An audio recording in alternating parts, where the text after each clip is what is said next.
I now call this regular meeting of the Davenport Community School Board of Directors to order.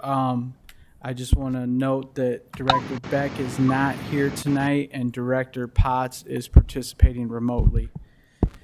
With that being said, Director Hayes, would you please read the board priorities? Yes, I'll be happy to. The Davenport School Board establishes the following priorities to ensure the academic success of all students: to provide leadership and direction to improve the overall learning environment in our classrooms, schools, and district, including the health, safety, security, and happiness of students and staff, and to direct and support actions, programs, and activities which reduce the impact of poverty on our students, their families, and our community. Thank you. Director Pasha, would you please read the mission and vision statements?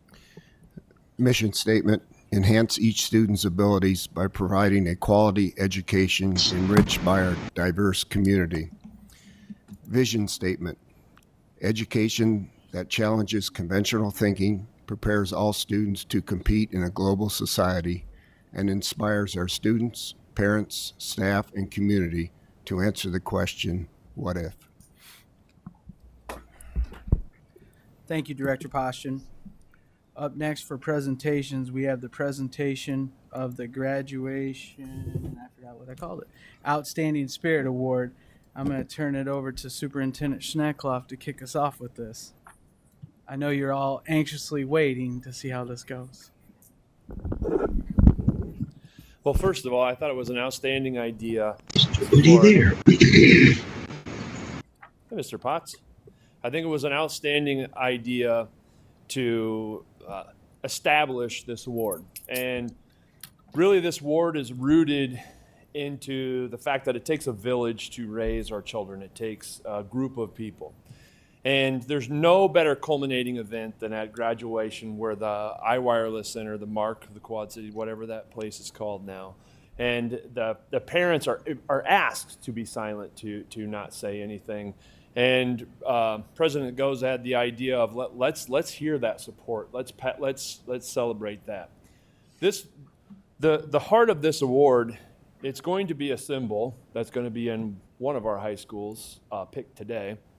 That when times get tough, I want you to picture this award. I want you to picture a full arena of people supporting you, because it is difficult at times. There are challenges, and so this award will represent that there are a stadium full of people behind you as you go through your journey. And with that being said, I turn it back over to President Goza. I think he has an idea for how to award the Goza Award.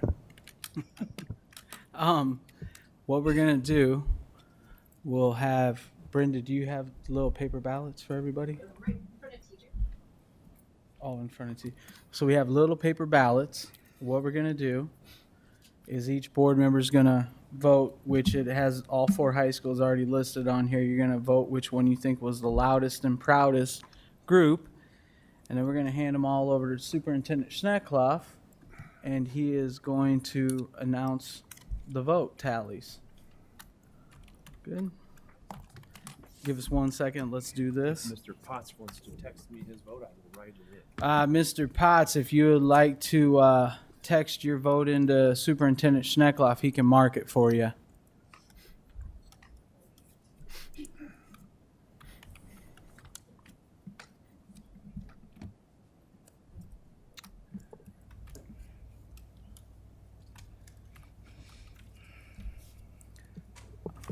I feel like we should have had some Jeopardy music going or something.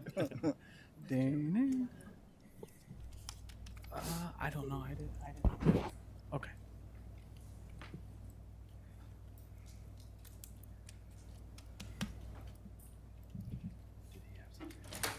Okay. Joe can run the video for you. You can? Oh. It's not right. I can tell you.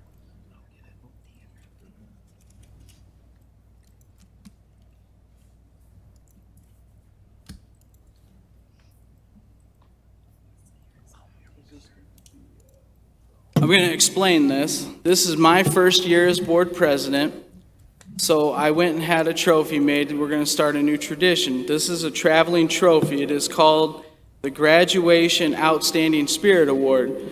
This is not for you to win. This is for all of your family and friends in the audience to win for your school.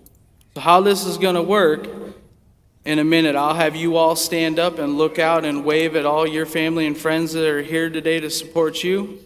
And we're going to see how loud of applause and cheer for you they can be. Whichever school has the loudest applause will get this trophy. It will have engraved on the side the school name as well as the year. And it will set in that school on display for the whole year until the next graduation. I didn't get to explain this on the first one because I had all the graduates stand up and then all the parents went crazy. So we're going to see how loud you guys can get in here and see if they can hear you across the street. Also with that, I really have to thank Linda Roseman and Trophy King for making this up for me on such short notice and making it happen for me. So with that being said, seniors, will you all please stand up? Look out into the audience at your posse that's here. Let's hear it.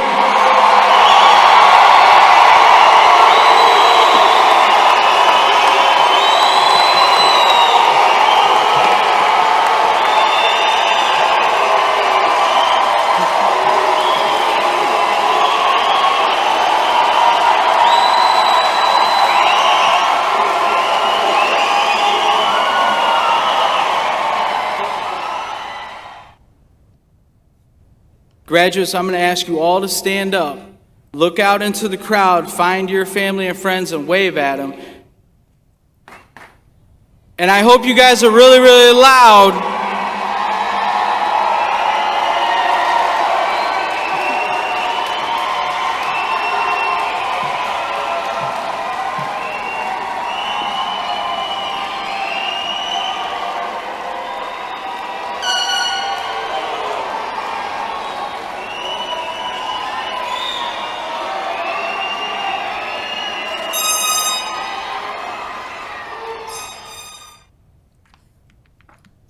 Go ahead, you guys can stand up. Now look out to the crowd and find your family and friends.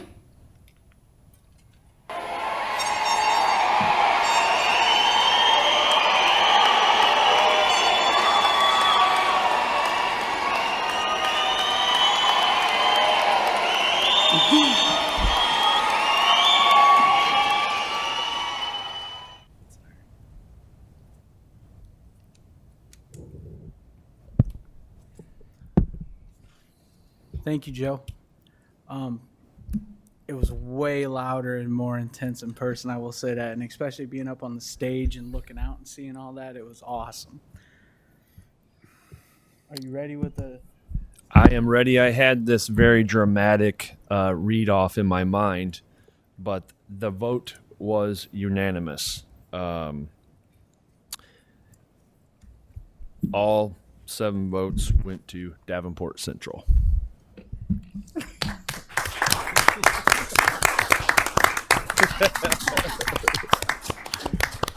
So, Mr. Flynn, if you would come up here, please.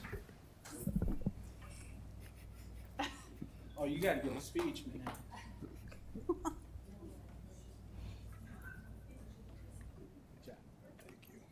What?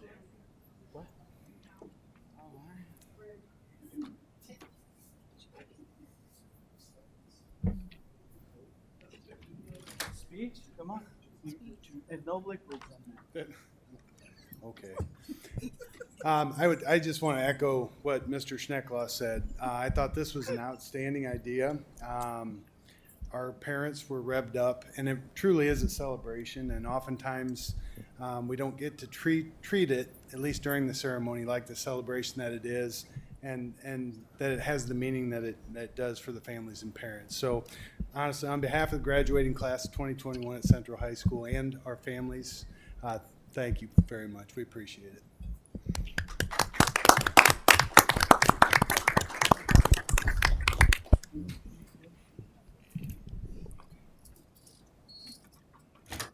thank you all for coming out and supporting your respective schools. We greatly appreciate it. Moving on to board reports. Are there any board reports?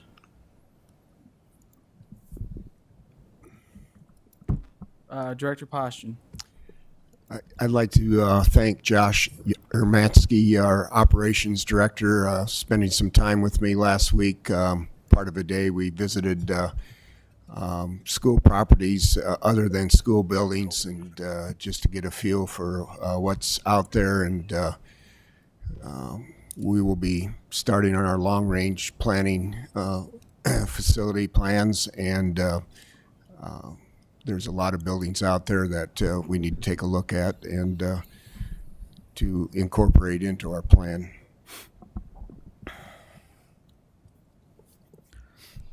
Director Snyder. I don't know if this technically counts as a board report, but it does now. I wanted to thank the Times for the outstanding article they did on North's dual enrollment program. I'm very, very glad to see that they're highlighting some of the things that make our district unique and as wonderful of an opportunity for our students as it is. So I wanted to thank them. Any other board reports?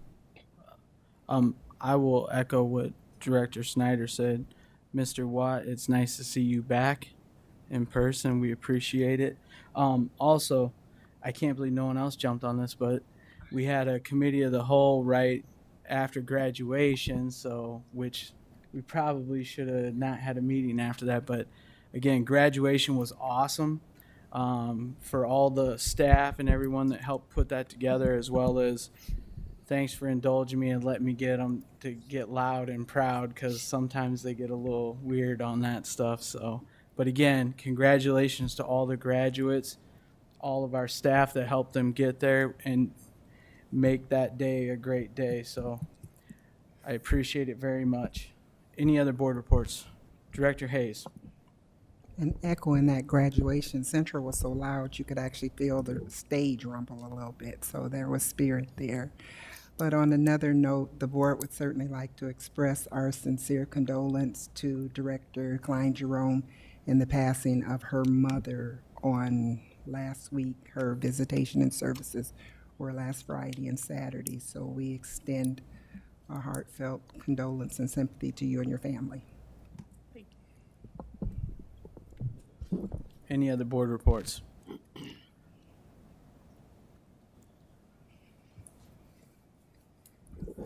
Seeing none, I'll move on to communication. Open forum. Open forum is a time for members of the community to give input at a board meeting regarding school district issues or concerns. Individuals who want to speak should fill out an open forum request and give it to the board secretary prior to open forum. The open forum request is available in hard copy for in-person attendees or online for those who want to participate in open forum virtually. The link is located on the school board page of the district's webpage.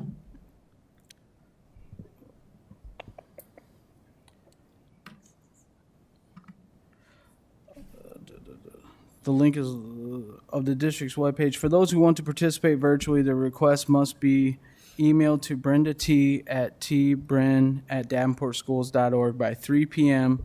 on the day of the meeting. The board will not act on any issues presented during open forum if it was not published as an agenda item. The Iowa Open Meetings Law prohibits action on any issue that is not on the agenda. The president will set the amount of time allowed for individuals to speak during open forum. The board asks that no charges or complaints be made against individual employees of the district or community during open forum. Remarks that reflect negatively on the character or motives of any person will be called out of order. Anyone not in attendance but wishing to speak at open forum that had filled out their open forum request virtually, call 563-445-5001 and enter the conference ID. We have 3 open forum requests for in-person. And Brenda, do we have any virtual? No virtual. We will go with 2 minutes, and we'll go in this order. I have Sally Ellis, Adriana Mayfield, and I said your name wrong, Jason Hauser. Miss Ellis, if you would step up. And when you go to talk, please state your name and address for the record. Okay, my name is Sally Ellis, and I live at 2216 North Nevada in Davenport. And I've always been very proud of our district, having retired after 33 and a half years as a head custodian. But we are in trouble with the state. Families are leaving our schools. We are struggling to be the district of choice. Years ago, we had 18,000 students. I was alive then. And they turned out well educated without that many administrators. Today, we have around 13,000 students and losing yearly more students. Oh, thank you. So now we've added 8 more administrators at 180,000 each because the work is more. But with 5,000 less students that we had before, saying to all employed in the ad building, please pull up your bootstraps and eliminate the 8, get busy and do the work. You also appointed coaches, this is number 3, you also appointed coaches for teachers. More money spent. The teachers know their jobs. The principal and assistant are the coaches. If you want to spend money, and you need to, in the schools, hire more counselors and paras. Better use of money here. The real work is in the trenches. All our schools, teachers, and staff, that is where it's at. Yet you dishonor them with 2-point-something% raises while padding the ad building. So wrong. As always, paid a search, this is number 4, as always paid a search company a lot of money to find a super. Found one, interviewed, paid his plane ride here to interview, and then paid his plane ride back. Plus, we paid for the hotel room that he stayed in while he was here.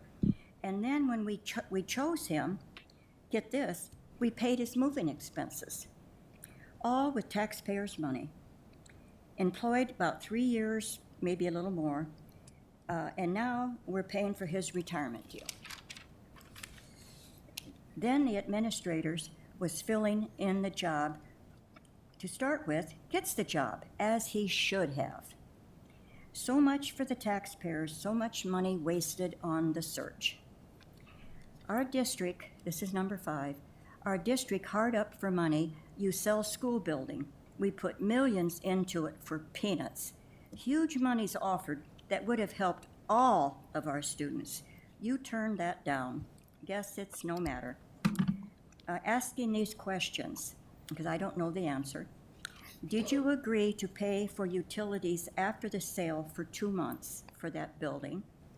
And is our maintenance servicing the boiler after the sale for the first year? Number 6, taxpayers want more accountability. That's what we pay for.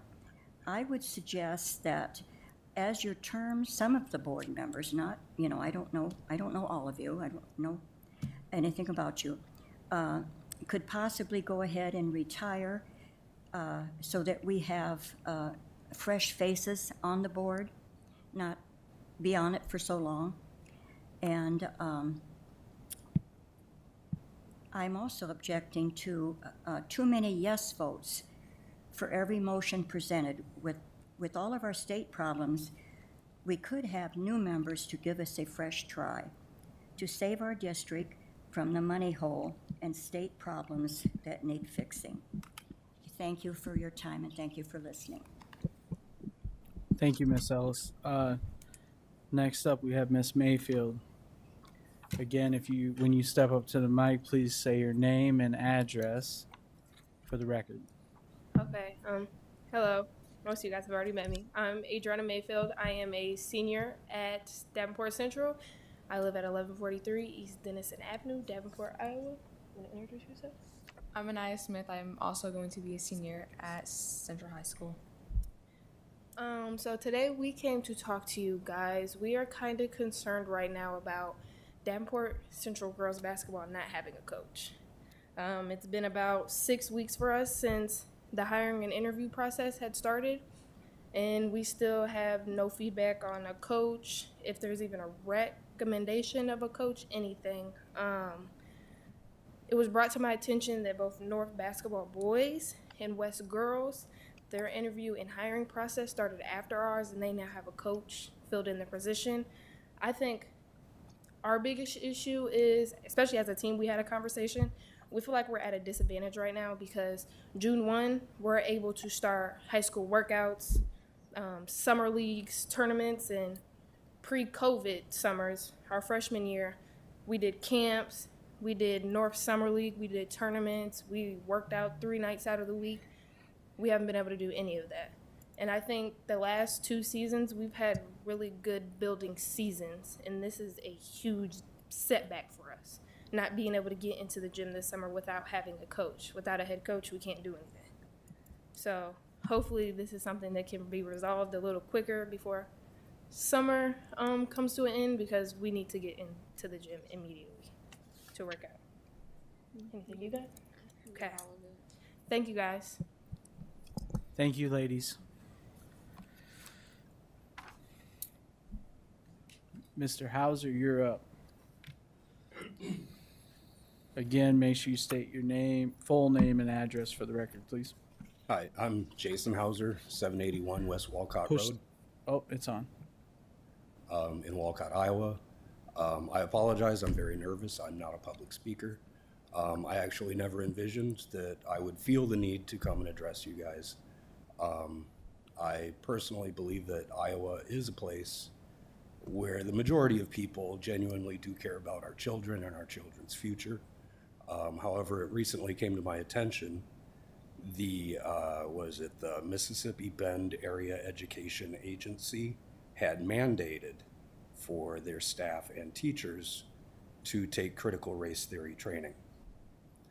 Now, I know it's a hot topic, but I personally very much believe that critical race theory is in itself absolutely racist. Teaching that to our children, or even to the teachers, administration staff who are close to our children, to me is not acceptable. Additionally, it is against the law now in the state of Iowa.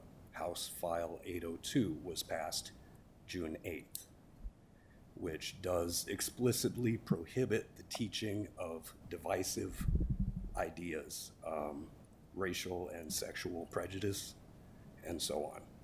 I would like to know, to set my mind at ease, that this sort of thing is not going to be in Davenport schools.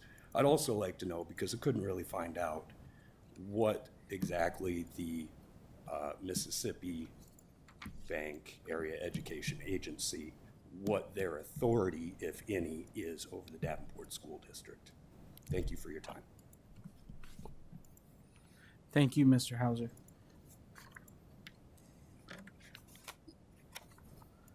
All right, we will now move on to the consent agenda. May I have a motion on the consent agenda? Mr. President, Director Hayes. I move the board accept the consent agenda as written. Is there a second? Second. Seconded by Director Klein Jerome. Is there any discussion? Seeing none, I'll call for the vote. Director Hayes? Yes. Director Klein Jerome? Yes. Director Snyder? Yes. Director Poston? Yes. Director Potts? Yes. My vote is yes. Motion carries. May I have a motion on approval of bills? Mr. President, Director Snyder. I move that the board approve the administration's recommendation to adopt the bills from the bill listing period of 6/9/21 to 6/22/21. Whereas resolved, all claims presented to the board having been duly certified as correct by the treasurer, reviewed by the administration and board members, and they are hereby audited and allowed as just claims and warrants, drawn on the Treasury for several amounts. Further resolved, the payment of claims and salaries be approved as presented by the periods of 6/9/21 to 6/22/21. Thank you. Is there a second? Second. Seconded by Director Hayes. Is there any discussion? Seeing none, I'll call for the vote. Director Snyder? Yes. Director Hayes? Yes. Director Potts? Yes. Director Postian? Yes. Director Klein Jerome? Yes. My vote is yes. Motion carries. Superintendent report. Superintendent Schneckler? Thank you very much. I'd like to take this opportunity to fulfill one of our recent board requests on salaries, compensation in our district, and briefly describe some of our most recent cabinet changes. So I'd like to start off with the reminder that our restructuring of our cabinet is actually a net reduction in administrators at the central office, and over our 5-year projection is saving the district $220,000 a year, which is about $1.1 million over the course of our 5-year projection. Throughout this change, the thought process behind it is that we are moving away from having 3 associate superintendents / executive directors to moving to more of a balanced approach. Throughout our citations, we realized that we needed a more leveled approach, a more horizontal and vertical system that allows for better collaboration. So one of the board requests that came in is let's take a look at the salary compensations in our district. And what I have asked, and very fortunate to have Gary Sinclair in person today. So Gary, thank you so much for joining us today. Gary has been joining us virtual. For those of you who don't know, Gary Sinclair is our financial advisor. He is he's been a superintendent in the state of Iowa, but also is somebody that is very respected across the state in terms of finance. And so we worked together over some numbers today, Mr. Decker, myself, and Mr. Posicani, to review kind of a little walk back about the restructuring and different positions that we have in our district, but also to kind of describe what does the landscape of the rest of the state look like. Because I want to make it very clear that not all of our administrators received huge raises. And so we kind of wanted to kind of show where the organizational structure that we have and what does it look like, where does it fall in the rest of the state. And so in order to do that, all of the data that you're going to see today is from the Department of Education, BEDS reports that can be found by anybody on IESB. And so, Gary, if you wouldn't mind kind of walking us through that and sharing that with us. And first of all, thank you for being here, Gary. You've been an excellent resource for Davenport Community Schools to help get us in the place of solvency that we are right now. Couldn't thank you more on the behalf of the school board. The knowledge that you brought, we really appreciate you being here. It's outstanding to have you in person. So thank you so much for coming today, and thank you so much for being a part of this presentation today. Thank you. Thank you. Green's on. Okay. Thank you. I think are we going to change to my screen? Is John? Coming to us, Joe.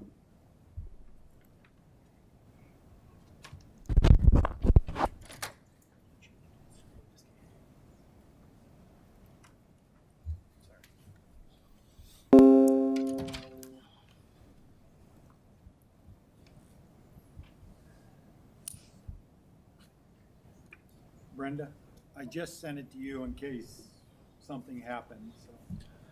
Like true technology. It worked 5 minutes before board meeting started.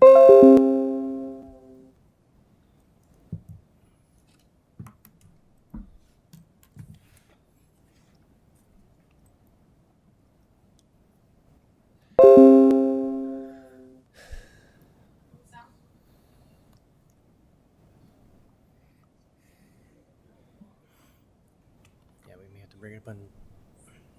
We may have to bring it up on Brenda's. You what? We may have to bring it up in yours, Brenda. Okay.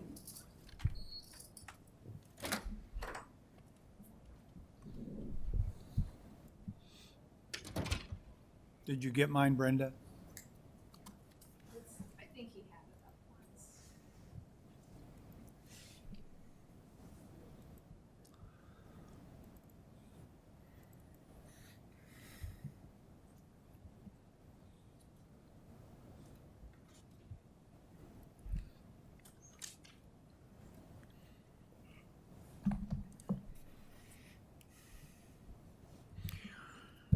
Much of the, Bill Decker put together part of this presentation, and it all is sourced from the Iowa Association of School Boards, which is data from the Basic Education Survey through the Department of Education.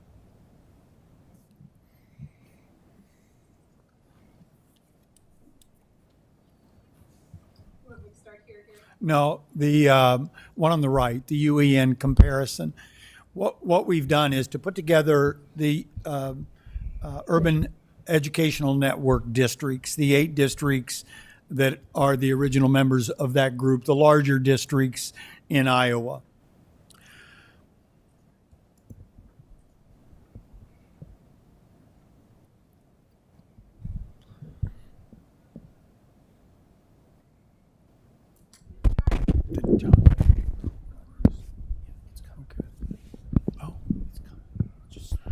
Okay, if you click on the sheet 1, and if you go to the top, what we've done is to, first of all, start off with a graph of the districts, and then we'll show you the data that supports it. But these are the superintendents in Iowa, and all of the data you see is fiscal year 21, unless otherwise noted. And in this case, Iowa City, we know the actual superintendent's salary for next year, and we know Davenport's actual salary for next year. And you can see that of the 8 districts, Davenport is the 5th highest. Now that's comparing them next year's salary for the superintendent in Davenport to other districts this year. Now, if you click on the other tab, please. And if you go to the top, this is the supporting data, and all of this will be posted. But essentially what this does, this is all the background data that shows you the certified enrollment, their total salary, the retirement, and the salary and retirement. We put salary and retirement together because under retirement, not only do you IPERS, but sometimes you have some type of retirement benefit. So you can see here that this is the 5th out of 8th, with an average being 301,000. Anything to add? Anybody?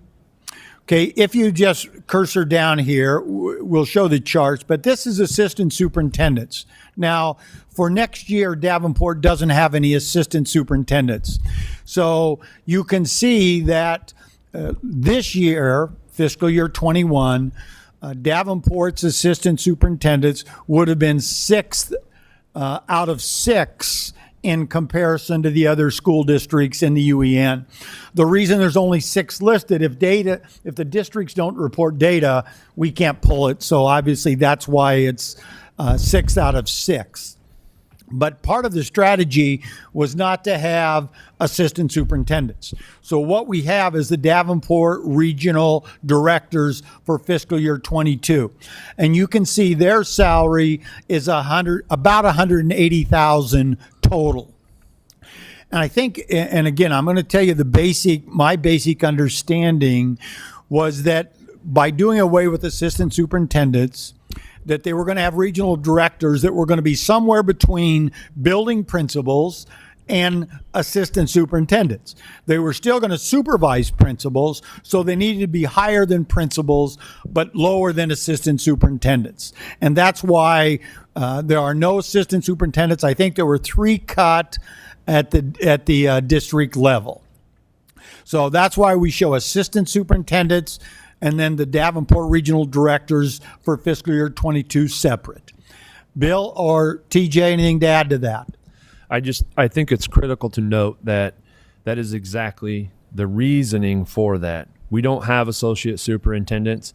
The the surveys and everything that was found that we needed to ensure that we had a horizontal system, an equal system that goes across there. So our CFO, our operations, all of those pieces carry the same weight as the instructional pieces in our district, because those are the pieces that kind of got us off course in the past. So that is exactly right. When we look at across the state, there are high school principals, and we're going to get to that next, that make that dollar figure. And so we needed to find a spot in between associate superintendents and administrators, and that's where that regional director salary came from. Okay, if you want to go on down a little bit and go to the right, the far right, if you would, what we've done is we've got elementary, middle school, high school. Well, not too far over, I guess. There's some charts in between. Right there, all principals. So you can see that we've brought all the principals together. And what we've tried to do is the average salary. And you can see that this is salaries and retirement. And you can see that Davenport for the fiscal year 21 is 7th out of 8 in the Uen schools. On the right, it's the number of kids that principals are typically responsible for. There's a breakdown of each level, but the far right shows all principals in the state. Okay? If you go back to the left and down a little bit. This is the HR personnel managers, and you can see that there are 6 districts that list HR. All of these are for fiscal year 21 except Davenport, and you can see that with this, Davenport will rate 3rd out of the 6 that are listed, with Davenport's being fiscal year 22. We don't know what increases occurred for the other districts. And actually, Cedar Rapids with a 2.8% increase is going to be 80,000 something. I think if you go to the right just a little bit, if they get the same as was that the same as teachers, Bill? Yes. That would be 180,616. So that would actually put Davenport's HR personnel at 4th out of the 6. The next one down is school business officials. This is your business manager. If you go to the left a little bit, you can see the school district. You can see that although these are all fiscal year 21, Davenport's fiscal year 22 will be 4th out of 8. Probably not enough that it's going to change. The percentage is going to change that rank order. But again, it's the same as the HR director also. So that puts them 4th out of the 8. The next one down is the operation director. 6 districts. I think all of these districts are big enough to have operations director, but my guess is some of them list them as assistant superintendent. And that's why they don't show when we do a search for that. But the operation director, again set at the same salary level, would be 2nd out of the 6 that have reported. I also was asked to add teachers, and you can see in the next column, now this is all salaries and retirement benefits, and you can see that of the 8 UEN districts, Davenport's would be 5 out of 8. Now that's all salaries, not just regular salaries. The next section are the paraeducators. Now this is full-time. We chose special ed because that is by far and away the majority of the paraeducators. And you can see that Davenport's are 2nd out of 8 in paraeducators. We actually are working to do office staff, but when we use the BEDS document, we really couldn't clarify exactly where that was. So we will continue to gather that data, add it to the document, and post it on the district's website. So this was the comparison data that we were asked together. Are there questions about this? Again, this is based off of one of our board reports, asking to see this kind of information so the board can charge administration with setting the focus. I think it's really important to note that for sharing this information, it is a finance committee charge to begin those negotiations and bargaining items earlier, so we can begin to project a lot better. And so, again, this fulfills one of our board requests. And so at this time, that concludes the superintendent's presentation. Bill, would you like to add something? Sorry about that, President Goza.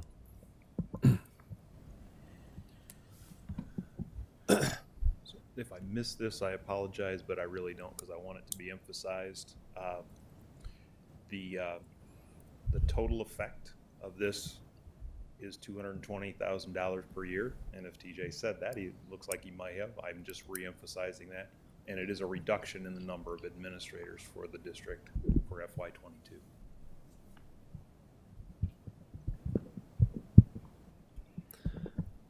That concludes the superintendent's report. Thank you very much, President Goza. Are there any questions?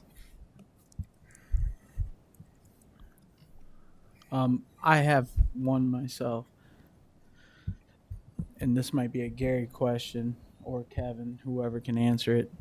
So I see you have us placed out of 8 or whatever on all these. Where, with the size of Davenport's district, where should we be at in that? Because that's going to be one of the things. I know we don't have all of the groups on here, and I'm hoping we get that, and we can kind of work out a game plan to get our groups to where we are, where we should be.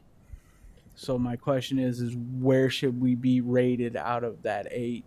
Should we be the 3rd, the 4th? I think one of the biggest things that we can do is make our district as competitive as possible across all of the bargaining units. That's one of the things that we have to set out to do. And how we accomplish that, I think you guys have already given us that charge, as you've talked about in the past. Everyone's talked about in the past. In order for us to be competitive, we have to be right-sized. So what does that look like? And so that's one of the first things that we have to begin to look at. Gary, would you have anything to add to that? I don't. It's really a local decision. Every district has its own challenges and its own strengths. And obviously, staff are your most valuable resource in meeting the needs of kids. So I would just emphasize to do as much as you can, but it's really a local charge. So I guess I'm going to clarify my question. Where should we be at as Davenport Community School District on this spectrum? Are we under? Are we over? Where? So we kind of know, because obviously myself, I would like, and I think the rest of the board is there, we need to get our staff up to where they should be. And then we're going to have to start having the conversations. If it's, do we close 2 school buildings and build one that's more efficient with better classrooms and things to better benefit the student and have more direct impact in the classroom? We're going to have to start those conversations. So I kind of want to know where we're at, and whoever can answer that question, or what should we be, what should our goal be, 3rd out of 8 or whatever. That's kind of where I'm at, because we're going to have to start these conversations sooner than later to right size the district, whether we have too many buildings are over capacity and we need to build better buildings or whatever. But that can be for another discussion. And did anyone have any other questions? Just a comment. Shouldn't we be about 3rd, since we're the 3rd largest district, if we're looking at it that way? I was trying to get that answer out of them, but they weren't going to give me that. But I also think we need to look at our surrounding districts that won't be on these, because that also, to make us competitive, we need to be aware of what other districts in our area are giving. Thank you. All right, nothing else. We will move on. Committee reports. I see we have one for Finance Committee. You got a presentation on that? Yes, we do. We did, but did you want to do other? Yeah, let me do. Director Snyder, do you have an LZAC committee report? Nope. I'm drawing a blank. Policy committee report, do you have anything for that? All right, we're gonna go right on to the finance committee report. So we have been working very diligent at putting together our projections. Jamie Weinzerl, Kevin Poscani, and the staff have really been drilling down. I have to say, over this process, I commend HR and finance and our buildings for really digging in and finding out exactly where are we. I know that we've set a charge in the future. I call it a right click. I want to right click and I want to know exactly. And those two departments have come together, and I have to tell our school board that is very promising. The ability to forecast exactly where we are is absolutely critical. And we're in better shape now to forecast than we've ever been. We have a long way to go in terms of being able to absolutely forecast where we're going. We have a lot of variables that feed into that. But I have to commend our finance committee. I have to commend our finance working group, because we dug it. We're digging in, and we are really having open and honest, transparent conversations. And so tonight's report that you're going to see was put together by Kevin and his team at the direction of Gary. And we are going to go through exactly where we think we're going to be. And to steal Gary's line is that we have a 5-year plan that needs to be revisited every year. I know I messed that up, Gary, but that's the essential components of it. And we had wonderful conversations about where are we and where are we going, and that's the direction we're heading. And so I know that we have had a difficult time, as you say, and you've been here for, you have quite the bit of experience in our district, and this is what is going to absolutely set us on a course. And I'm very proud of the work that was done. So with that being said, let's jump into our key reports and then in our projection model. Brenda, if you'll go to the monthly one first.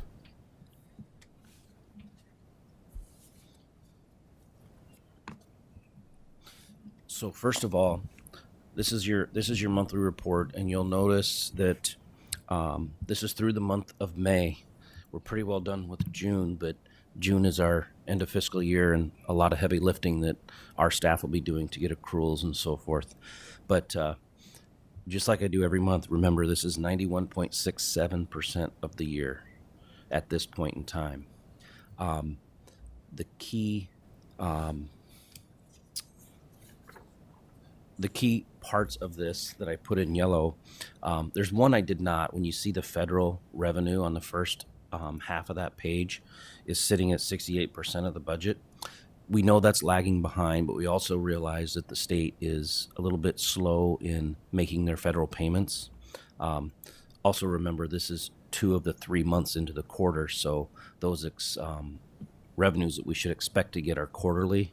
So we've got a little gap in there, but when we come to the end of the year, it'll be right where it belongs. With that, you'll notice the total is 90% through the year and is exactly where we should be. So even with that little bit of a downturn on federal revenue, in total, we're right where we belong. On the expenditure side, you'll see our total expenditures are sitting at 90%. Again, we're hitting the mark of that 91.67% of the year. We're right where we belong, and you'll see at the end where our ending fund balance is sitting at $29 million. In all of those situations, again, I always say trend. You look across the trend of where we are. Expenditures are down a bit. Revenue is pretty steady, knowing with the lag, it's still going to be up. And our ending fund balance is trending in the right direction. The other part on page 2 of that, and this is going to be a agenda item, an action item later in the meeting, all the way to the bottom. You'll see the total of our nutrition fund and our other fund for our out-of-school time fund. We know those are out of sequence, so to speak. They are going to be negative when we get to negative or close to zero when we get to the end of June. In both of those funds, there's a lot of year-end entries that happen that will change that ending balance. These are the two that I highlighted because in an agenda item coming, we will be requesting a transfer of funds into both of those with ESSER funds to bring that ending balance to an average of what it has been the past, on an average of the last 3 years prior to COVID. That is why I highlighted those. Any questions on that? I'd just like to make a comment and just make sure everybody understands. Having $29 million ending fund balance does not mean we have the authority to spend that 29 million. So don't think, oh, well, you're sitting on 29 million. We do not have the authority to spend that.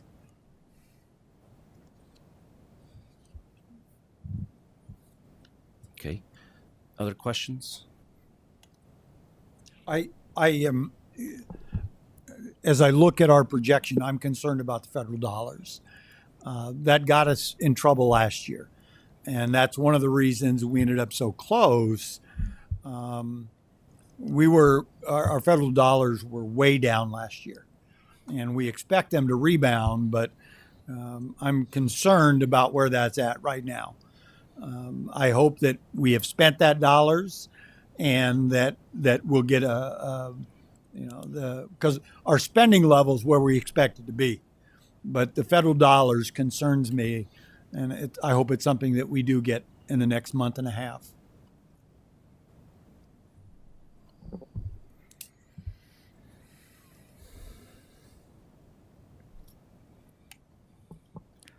Are there any other questions? Director Potts, did you have any questions?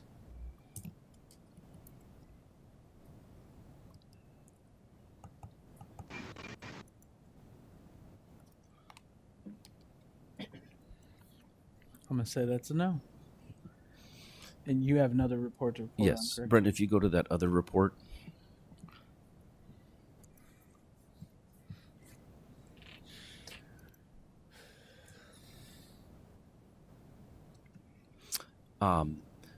This report shows, again, 91.67 through the month of May.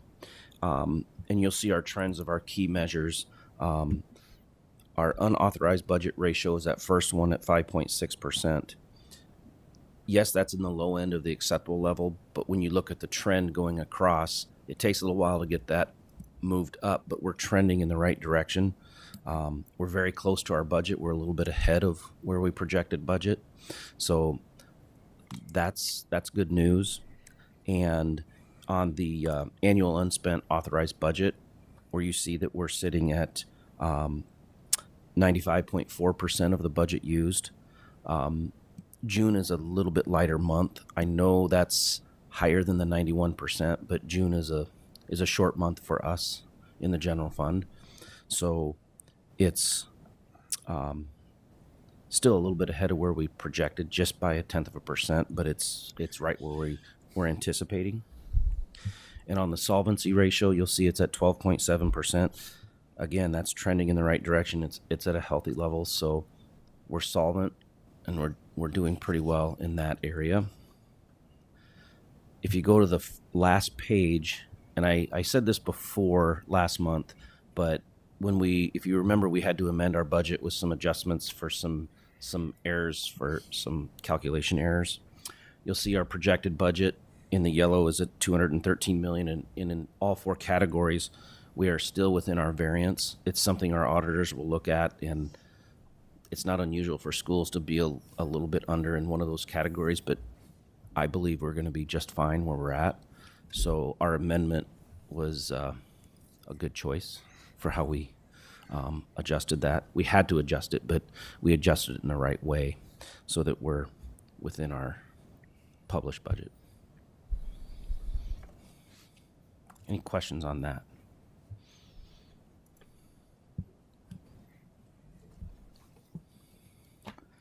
Director Potts, did you have any questions? No, Dan, if I have questions, I will chime in. All right, well, I just didn't want you to feel left out. No, I appreciate that. I appreciate it. Any other questions?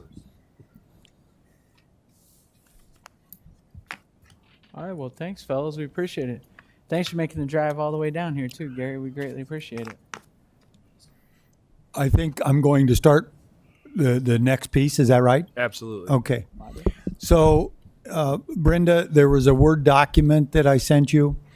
I had a nice little thing that I made up, a little graphic for the Finance Committee that I'm not able to share. But when you do financial projection, you need to be careful that you're not so pessimistic that you project the worst case scenario, or that you're so optimistic that you project a rosy picture that's not reasonable.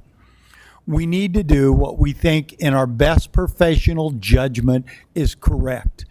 We try to avoid using the words guess or hope, because neither of those are good strategies. So what we want to try to do is to work to develop the best professional judgment. Where do we think we'll be?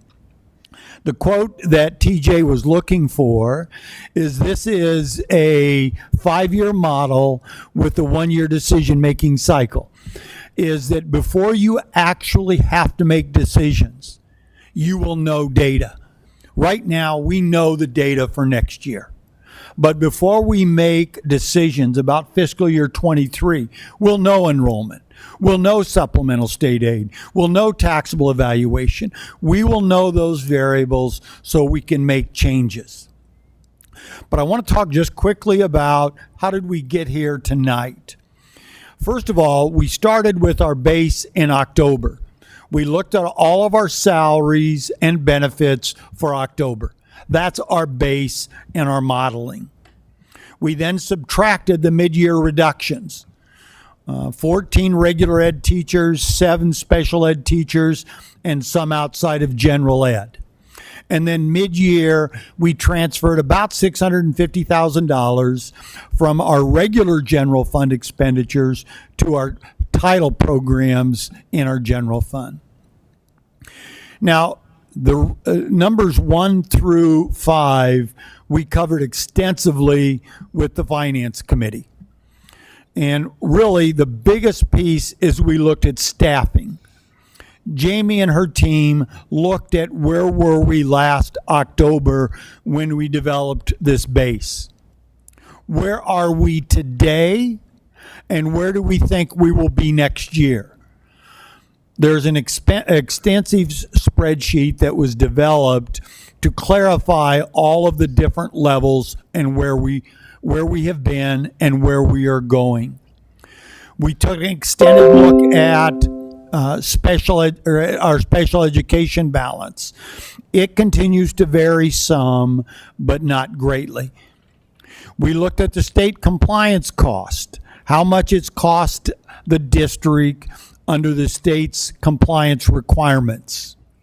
We've looked at our categorical balances and ESSER. We wanted to make sure that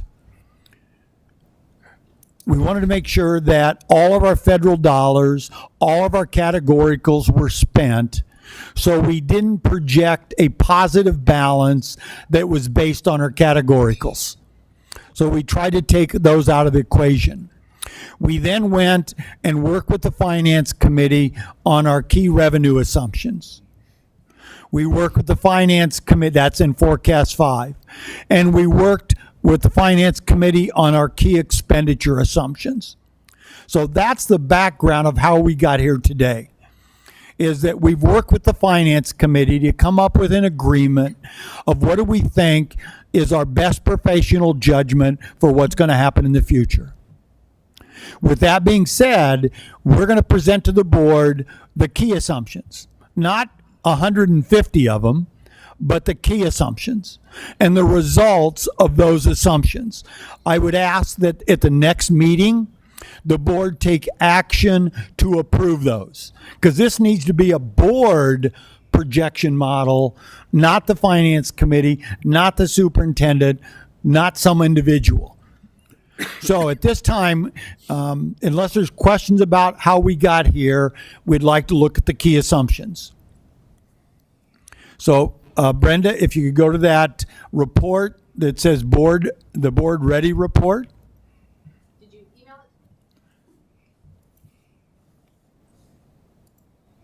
it? Is it in here? Yep, it's that second one there. Yep. Thank you. That's got to be awful hard to just run that. This is where where I'm sitting at home and doing it, it's a lot easier. So if you click on the tab that says key assumptions, and what these are the things that drive our budget the most. And so you can see a certified enrollment. That is one of the top 2 or 3 drivers for our finances. And really what we did is we took a 5-year rolling average. Now, we took out last year because of COVID, and we took out this year because of COVID in that average.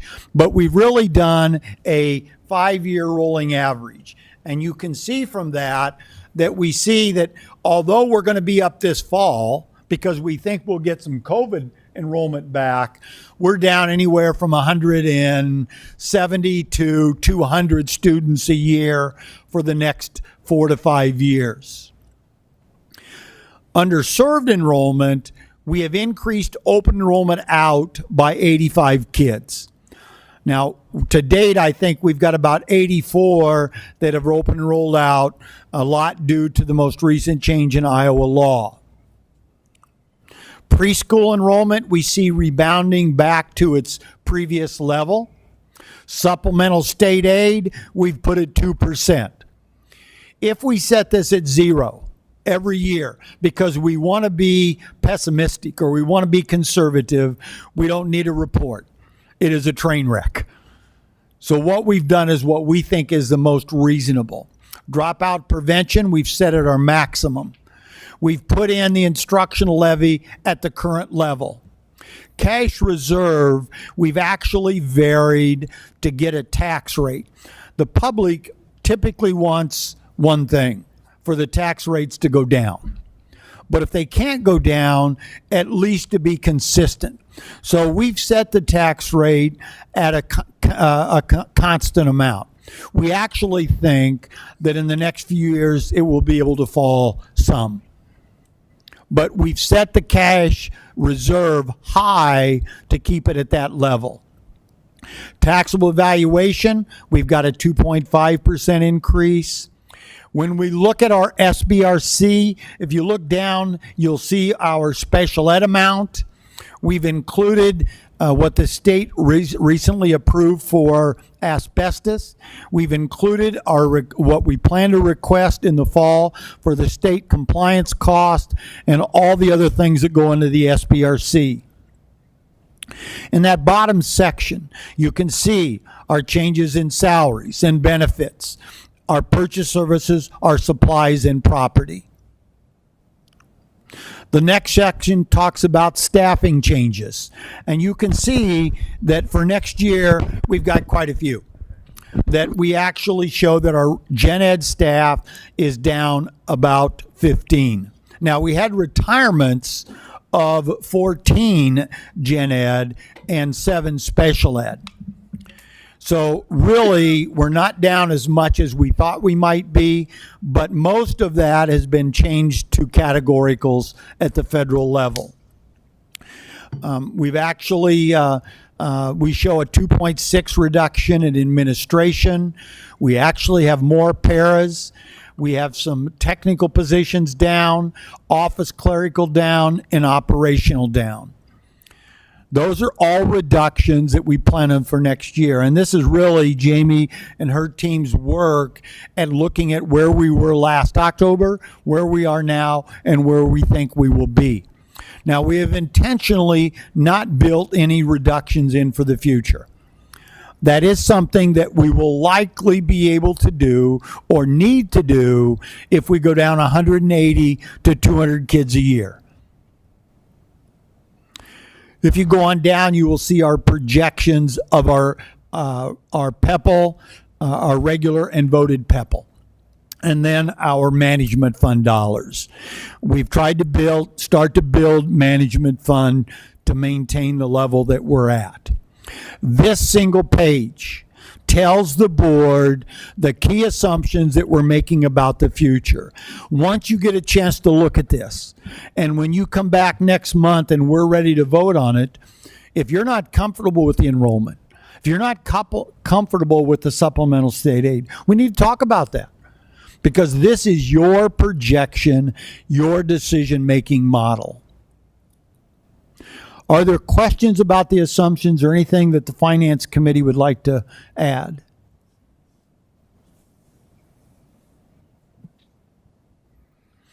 Okay, if you click on that next tab, these are the key results.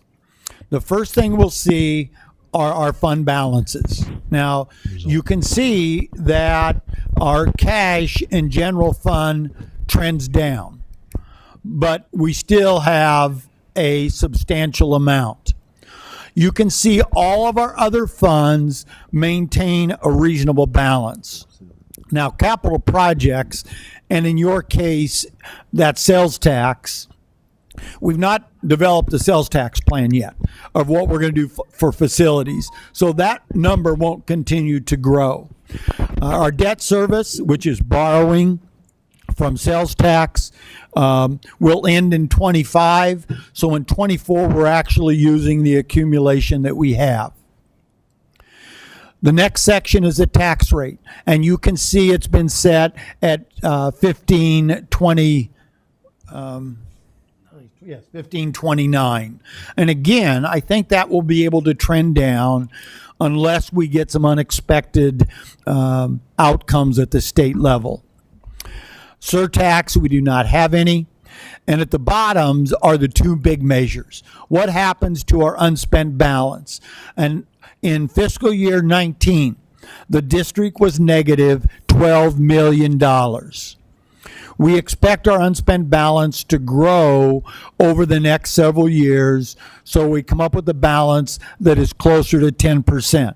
Iowa Association of School Board recommends 5 to 15, not to exceed 25, so we're working toward that middle range. This makes the district financially healthy. The bottom part is solvency. And you can see we're trending down because we're spending some of the cash down. But it's still, ISB recommends 5 to 15%. Matching solvency and UAB rate is a good practice. This single page tells the board and the public what we expect the future to hold for us. And one of the things that it's important to point out is if we were showing a negative unspent balance, or if we're showing unspent balance falling drastically, no reasonable action would be to accept that. And each year we need to monitor this and make changes as things change. That's our 5-year projection model. That's how we got here. We will ask you in July as a board to approve this so it becomes owned by the board. What questions do you have? Gary and Kevin, just to clarify, on July 12th at our regular meeting, you will want us to vote on the key assumptions and results. Is that correct? So that can make sure the board asks any questions they need to feel comfortable to vote on that at that meeting. That's right. That's how we believe that the board will get ownership, is to look at those variables, accept those assumptions as a board and move on. I can promise you they're not going to be all exact. They're going to be variances. They're going to be changes. And that's why you have to look at it every year. Thank you. Board members, do you have any questions on this? Because we'll vote on it at the July 12th meeting. Director Poston? Just one thing, and Karen and I met with Gary and Kevin and TJ, is, you know, that one of the big unknowns is enrollment. And so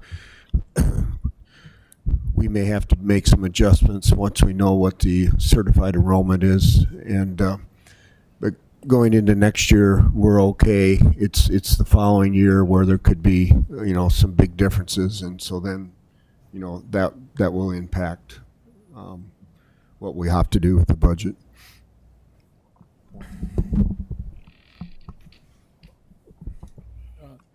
Thank you, Director Passion. Director Hayes? No, is it still October that we certify enrollment? Okay, thank you. One of the questions we've had is the equity law that affects the 5 school districts in Iowa. Open enrollment essentially becomes open until September 1st. It will not affect the certified enrollment, because if the people are open enrolled out, they still live in your district. The issue becomes paying tuition for that.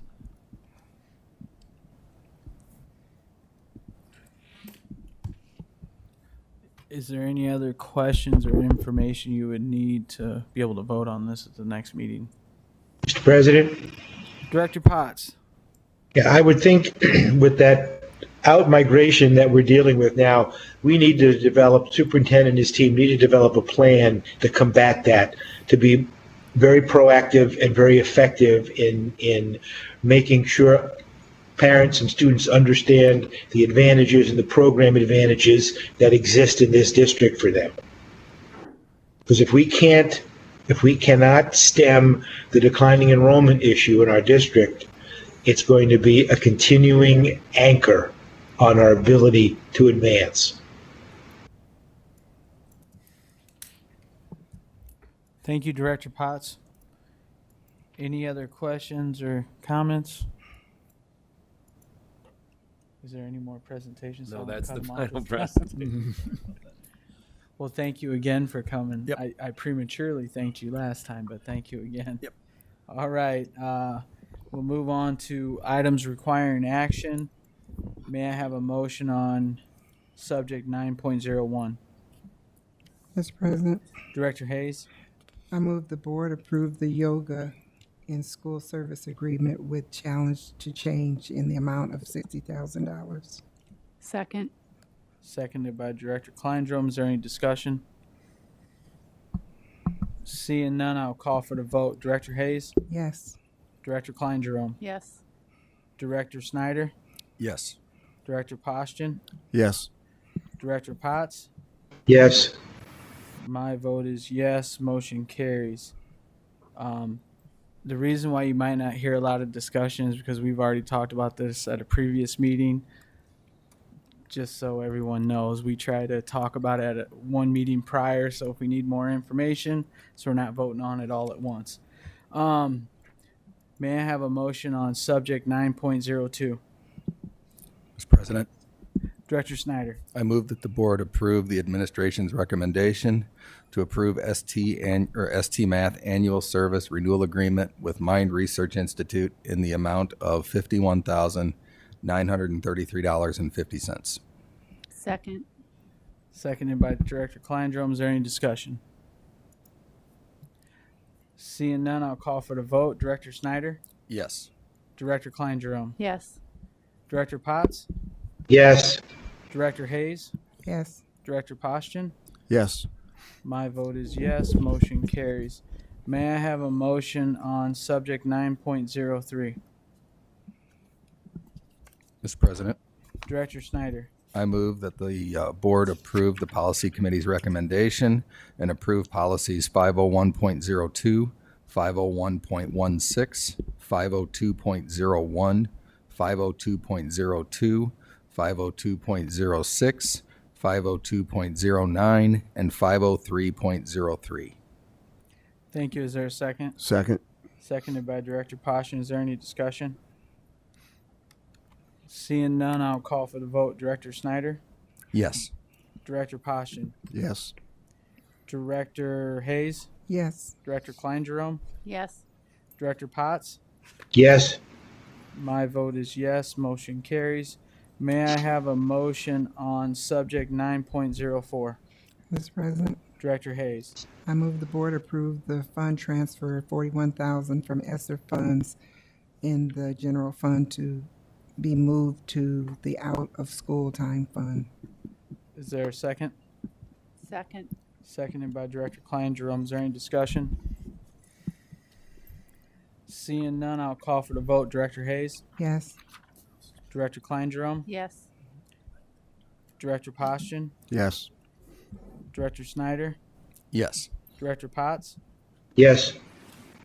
My vote is yes. Motion carries. May I have a motion on subject 9.05? Mr. President, Director Postian. move that the board approve a fund transfer of $304,656 from the Food and Nutrition Fund to the General Fund to cover indirect costs of custodial, utilities, and maintenance, and approve a fund transfer of $440,000 from ESSER funds in the General Fund to the Food and Nutrition Fund. Second. Seconded by Director Klein Jerome. Is there any discussion? Seeing none, I will call for the vote. Director Postian, Yes. Director Klein Jerome, Yes. Director Potts, Yes. Director Snyder, Yes. Director Hayes. Yes. My vote is yes. Motion carries. May I have a motion on item 9.06? Mr. President, Director Hayes. I move the board approve the Local School Improvement Advisory Committee charge as presented. Thank you. Is there a second? Second. Seconded by Director Klein Jerome. Is there any discussion? Director Snyder. Just a quick overview. In the past, we really haven't had something with the LZAC committee that lays out how this committee plans to interact with the board and vice versa. And we felt at the committee it's extremely important because that committee is there for one purpose: improving the schools. And so if we're not on par with board goals and we're not working to the same end result, then the committee is really not doing the board any good and vice versa. So we wanted basically to let the board know this is what we plan to do. We plan to communicate with you and basically put it in writing that this is how it's going to work. Thank you, Director Snyder. Any other discussion? Seeing none, I will call for the vote. Director Hayes, Yes. Director Klein Jerome, Yes. Director Postian, Yes. Director Potts, Yes. Director Snyder. Yes. My vote is yes. Motion carries. Is everyone good, or would you guys like a 5-minute break? I know we had our meeting at 4:30. I need a 5-minute break then. Thanks. You were looking for a scapegoat. I was trying.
we're back. We'll move on to discussion items. First item of discussion is subject 10.01. So we are beginning the process of our instructional support levy. So Kevin, will you kind of walk us through what's coming next for us in our instructional support levy? Right. I know last board meeting we talked about it briefly, but this is a big enough topic that I wanted to make sure that you could see a calendar more so because it's very date specific. If you remember, I talked about the instructional support levy and what it is, first of all. It's a levy the board is authorized to enforce each year at budget time for 5 years, and each year for 5 years. And at the end of that 5th year, it's up for deciding if you want to participate in the instructional support levy. So at the end of this year coming, FY23, that ends in June of 23, our levy is up. So we're needing to ask the board to continue a levy. I'd mentioned about how it doesn't change property tax, and Gary kind of showed that in his presentation where you could see it going across. So it's not an additional tax, it's an existing tax that we want to continue for the next 5 years. What does a levy pay for? First of all, it's about approximately $7.5 million to our general fund. It is to be used for any general fund use, but when you look at what instructional support levy is, it's to support instruction. And if you think about the things that support instruction, it's some of the things that people have talked about is you talk about your counselors, you talk about your nurses, you talk about your building budget, you talk about your curriculum adoption. It's a lot of things that sit very, very close to students. Yes, it can be staff, but it's staff and stuff that support instruction. It's extremely important. I can't emphasize enough how important this is to continue. Without this, we have a $7.5 million gap that we need to fill. That being said, what I wanted to share with you is our timeline. Today, to July 12th, we will bring this back to you to pass a resolution that you anticipate participating in the instructional support levy. What that does, it sets the table for when the vote is, and it gives us time for the board secretary to publish our intent to participate. We have to wait 10 to 20 days before the August 9th meeting to approve the resolution to participate in the program. It would be for another 5 years, FY23 through 27. And then without a petition to vote, it would go to the Department of Management by September 7th so that they know that we're continuing the instructional support levy. The reason it goes to Department of Management is when we certify our budget every year by April 15th, I certify that with the Department of Management. It's not the DE, it's not any of those, it's to the Department of Management. They're the ones that handle all the taxes and the state aid and those kind of funds. So that's kind of a very quick what it is. I know we talked about it a little bit, but that would be the calendar for that. I believe that link is does not work, and I was trying to get a better link. It airs out. I don't know why, but I was going to show you the adoption of budget and taxes that showed the $7.5 million in our levy with all the other taxes that are levied in each of the funds. I'll make sure that gets corrected so you can see that as an attachment. We'll fix this attachment for this meeting, but we'll have it again on the next meeting just so you have it for reference. Any questions?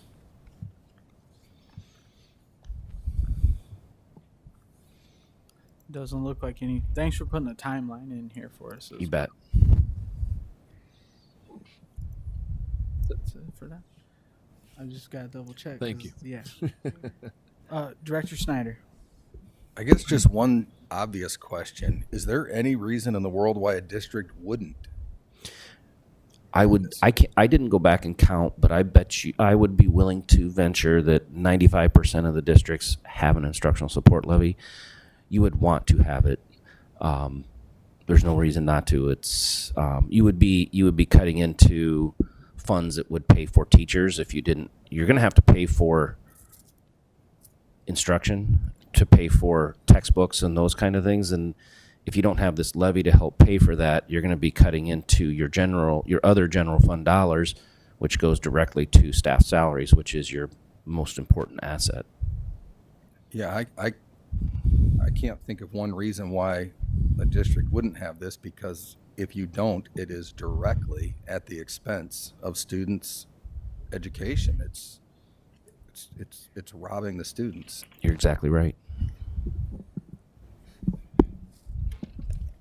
Any other questions, comments? Do any of you need any additional information on this to be able to vote to pass a resolution on the 12th? Great job, Kevin. Thanks. We're done with that one? We are. Okay. Thank you. All right, we'll move on to subject 10.02, policies for board's first discussion. I will turn it over to Director Snyder. All right. I don't have the notes on these, so I'm going to do my best to walk us through these. The first one, 501.04, entrance and health requirements.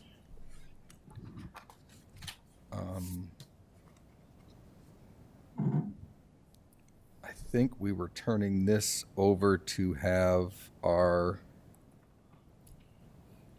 district nurse verify that this was how we were proceeding. Is that correct? Absolutely.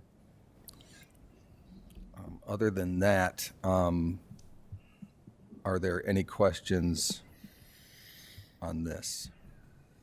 Are these state requirements Most Like- of these are. for the vaccinations and the Yes. dental and all? Okay.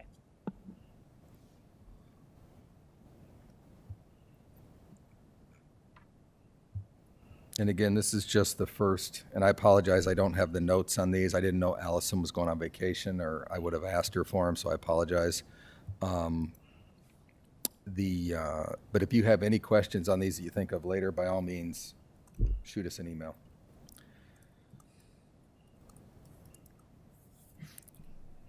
And then 502.04, student complaints and grievances. We put in here, about the only thing we changed is, because they recommended putting a time frame in there of when students can file a complaint or a grievance. We looked at another large district, and they had 5 days in there, and we thought that was too restrictive. You want to keep it somewhat restrictive, because the longer it goes, the harder it is for administration to investigate it. So we wanted to keep it reasonable, and we felt 10 days is more reasonable than 5 days. And again, this isn't to have anything resolved. This is literally for a complaint to be filed.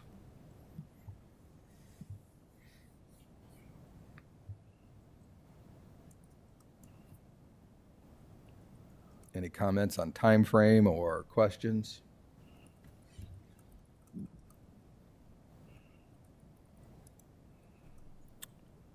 And then 505.04 testing program.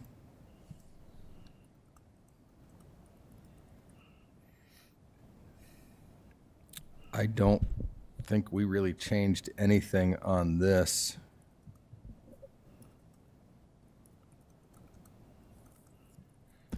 I think it's important to note that when we noticed something that needs to be brought up, or like in this one example, it's the responsibility of the board to review the approve the evaluation of the testing program. We make note of that and put it in our board agenda planning committee. So as we're reviewing IASB, if we see anything like that that needs board attention, we are putting it in our board agenda committee timeline.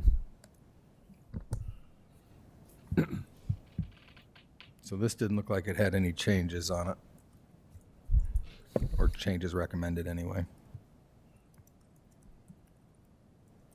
507.03, communicable diseases, students. We changed a few things where we added one superintendent or superintendent's designee, and we put district nurse because that's how we operate, rather than you know, a lot of these IASB policies are written with the idea of smaller districts where you may only have a few attendance centers.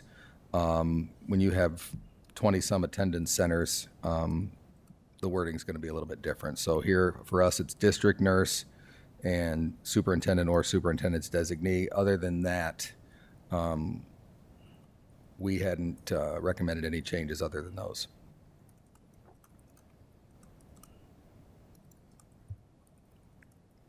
.04, student illness or injury at school.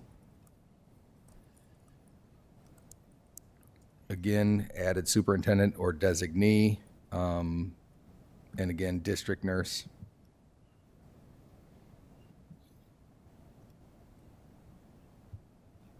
And this is Iowa Code 613.17.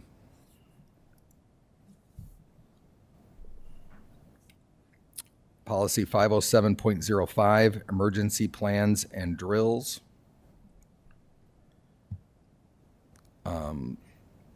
Basically, this is right out of IASB words. In fact, the last paragraph is literally a legal requirement to have that written as is.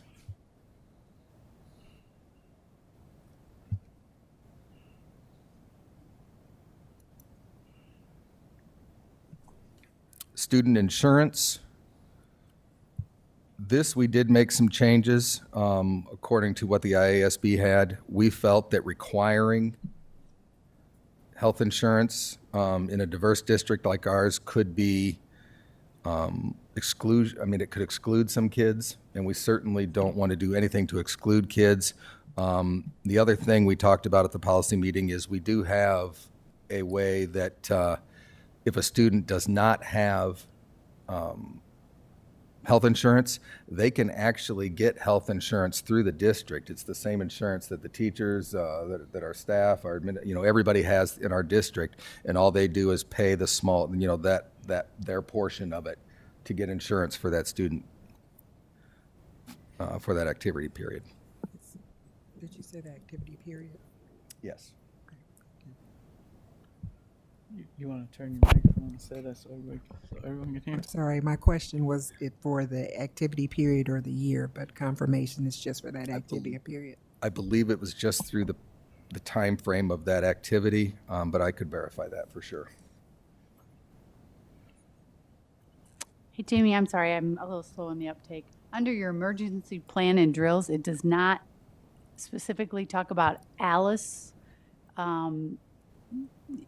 lockdown, that type of training. Do we need to put that in there specifically, that they'll do it once every semester, or do we just assume? I mean, where does it? It's a good question. Because it just says fire and tornado or weather, And whatever. right off the top of my head, I don't know if those are mandated or not. We'll get a question of that. Oh, thank you, Dave. But as a district, we It is mandate they have to do it. Yes. So should it be in our policy? Well, that's where we go between the fine line of administrative regulations and board policy. So, Okay, just. So that's a good question. because it was not in the IASB recommendation to put that one in here, so that's kind of what we're trying to get ourselves in line with. We do have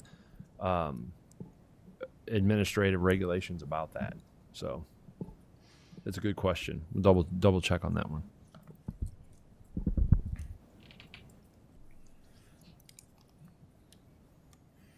And then policy 507.07, custody and parental rights. This just basically says we, as a district, do not get involved or take sides in custodial issues. And that as a district, we follow court orders in regards to custodial issues. I have a question. What if a teacher or multiple teachers are subpoenaed by one of the parents to go to court on this? I mean, it says we're not going to take sides, but you're subpoenaed. So how does that fit into this situation, saying we're not taking sides? When our teachers are subpoenaed for court, they appear. and they speak as open and neutrally as possible. Okay.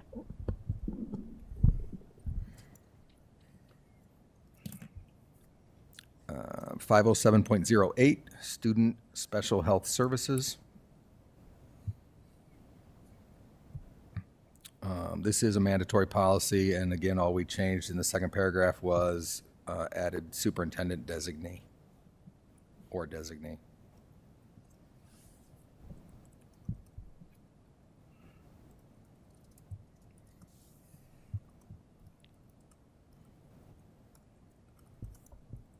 And the last one, policy 507.09, wellness policy. As a district, we are required to have a wellness policy. We pretty much took it from the IASB.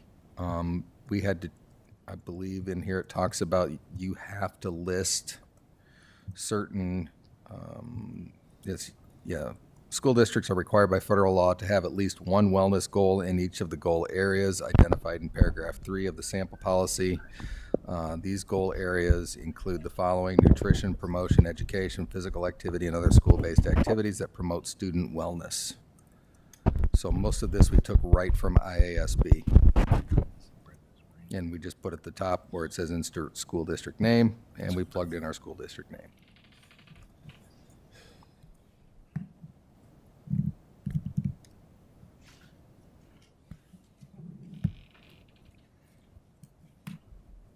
Part of our initiative with the policy committee in aligning ourselves with the IASB policies is these get vetted already through their attorneys, through that whole process. And part of our fees is utilizing those policies. Now, we can't just take them and instantly apply them without changes. You still have to plug in, your specifics for your district, but we're trying not to completely wordsmith these things to where when there's updates done, we have to go through this over and over. Now, if there's something specific that does relate to our district, by all means, that's what we're putting in there. But we're trying to make these more general. And then if it's something that needs to be defined, that's where administrative regulation comes into place. Because in regards to a policy, what we say we're going to do, we then have to do explicitly as it's spelled out.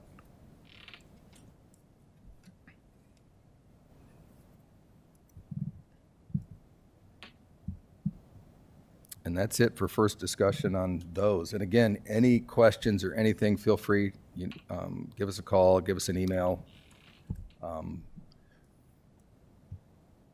those. But those are all pretty straightforward, pretty straight from IASB, and not a lot of changes or customizing needed for our district. And that is all for first discussion. President Gosen. Thank you, Director Snyder. All right. Any other questions on that? All right, we'll move on to subject 10.03, policies for board, second discussion.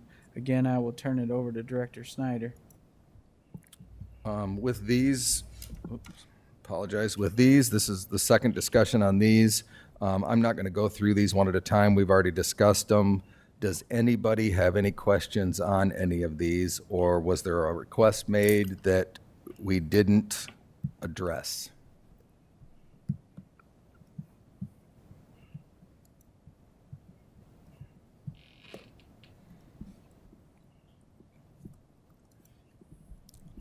I'm going to run through them real quick to make sure there's nothing that I'm missed that we changed.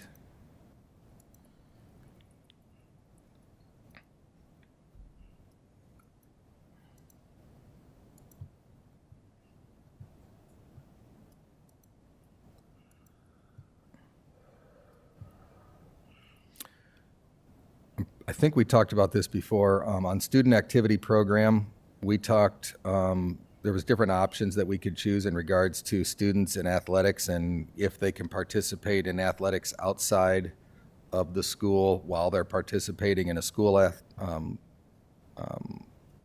program. And, we obviously don't want to, again, tell a student you can't. There's no reason why not. That's between the student, the parents, and the coach. If it works, by all means, I say for the student, have at it. There's no reason in the world why we would exclude a student from doing something like that they want to do. That's a parental decision.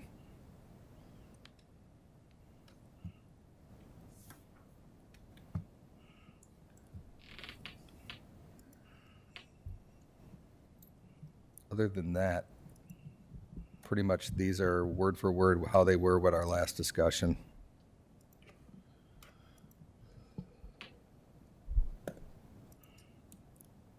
So on these, for the second discussion, is there any questions now before we vote on them at the next meeting? And again, if you come up with something, because I apologize, I don't have the notes, but if you think of something else, don't hesitate to ask before the next meeting.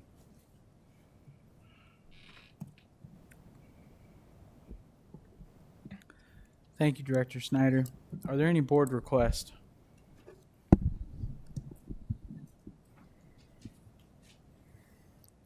Seeing none, any administrative reports? None at this time.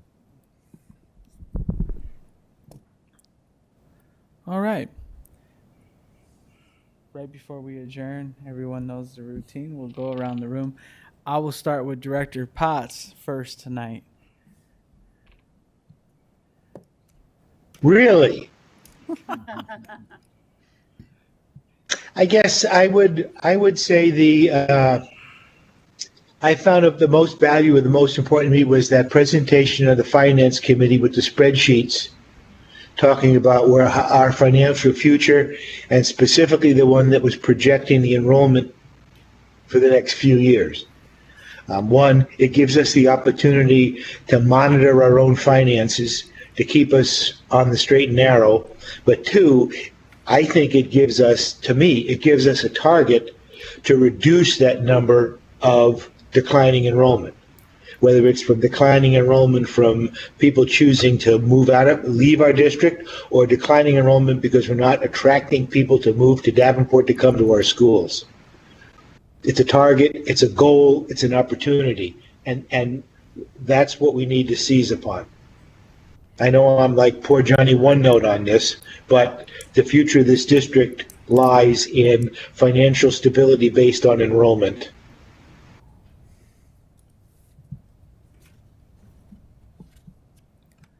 Thank you, Director Potts.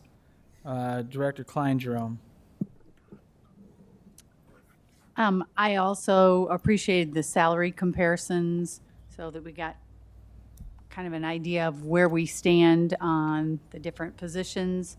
And I also appreciate, it's my second time hearing it on the financial key assumptions, key results, where we are as a district. But I think we are better informed now with all of our finances than we have been. So that's a good thing. Thank you, Director Klein Jerome. Director Poston. I was just glad to everyone got to experience what Karen and I experience once a month, and that's having Kevin and Gary Sinclair going through all the financials. It's really an education, and it's Gary and Kevin have been so helpful for the district, and it's going to make our finances, everything, when you look at the key measures, everything's laid out there in front of you, and just follow those key measures, and they are going to give us a heads up on when there's something going awry, and so that we can correct the situation. Thank you, Director Poston. Director Snyder. Well, there's a few. Obviously, the comparison I liked, but whenever we hear from students, Miss Mayfield, and I didn't get the second lady's young lady's name, but whenever we hear from students that come in and feel strongly enough that not only do they care about something, but they care about it enough to come in and speak up, I really, really respect that, and I think that's awesome, and I'd like to hear from our kids any chance we get. So to me, that's always a positive. And two, President Gosa's Spirit Award for the schools. It's been such an unusual last 15 months. It's encouraging to have something fun with the schools. And I did put on my ballot that if Julie asked, I voted for North, and if Corey asked, I voted for West. But TJ screwed that all up when he said it was unanimous. So, but no, it's fun to have something like that. And I know the parents appreciated it. And that is a time for celebration. That's a time to cut loose. That is a time to scream, to be proud of your kid, to be proud of yourself, just to reflect. And graduations have always been one of the absolute best things about being on the board. Thank you, Director Snyder. Director Hayes. Actually, I enjoyed the whole meeting, but I really liked the in-depth discussion from Gary and Kevin regarding our financial health. It's always great to hear exactly where we are and just the information that we receive now in comparison to what we didn't know in the past. So I really appreciate that. And I also, too, like the spirit to, it was a different feeling to actually be there and feel it and just see all of the excitement within the room. So that was nice to see it. This little clip that we had today did not do it justice in any way, but it was really nice, and not to exclude Mid-City, but they were right up there pretty close for the number of people that were in attendance for them. Although it was a smaller group, they were extremely loud as well. So I wanted to point that out. Thank you, Director Hayes. Superintendent Schneckloff. I will echo my feeling is a sense of urgency. When we give our financial reports, when we listen to students, this meeting tonight had an underlying sense of urgency about open enrollment, about our budget projections, about our instructional support levy. And so coming into the July-August season, a sense of urgency was my takeaway from everything here. I hear people pushing for budgets, make sure we're on track, make sure we're doing that. So I feel a great sense of urgency and optimism. Thank you, Superintendent. My takeaways, I'm loving all the data that we're getting. We had, our key assumptions and all that. That's something way different than we've ever had. I love that, as well as our comparisons on salaries and things, so we can start to get to the level where we need to be competitive. And then I'm a little biased, but I like the Spirit Award. I thought that was awesome, and it's watching the videos on here definitely doesn't compare to actually being there on the stage. I wish we had a camera by us with our view and just looking out at that. It was very overwhelming. It was great for the parents to be able to, parents, grandparents, aunts, uncles, siblings, whatever, just to be able to, experience that with their students after all their hard work, 12, 13 years in school. So with that, I will entertain a motion to adjourn.